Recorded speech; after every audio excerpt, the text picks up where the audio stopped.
আছেন সহকর্মী আলামিন তুষার, সরাসরি যাব তার কাছে। তুষার,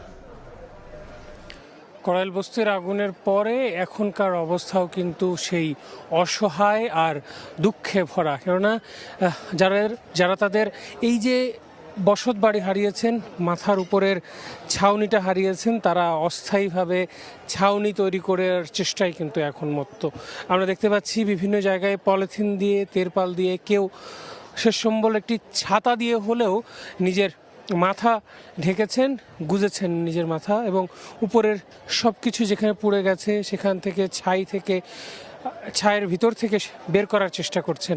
এবং এখানে যেহেতু একটি ঘনবসতিপূর্ণ জায়গা এবং যেই গলিগুলো রয়েছে সেখানে কিন্তু মানুষজনের আনাগোনা দেখেই আঁচ করা যাচ্ছে যে কত শত মানুষ আসলে এখানে ক্ষতির সম্মুখীন হয়েছে। এবং আপনারা দর্শক নিশ্চয়ই একটি পলিথিনের যে ছাউনি করা হয়েছে সেটি নিশ্চয়ই আপনারা দেখতে পাচ্ছেন। এবং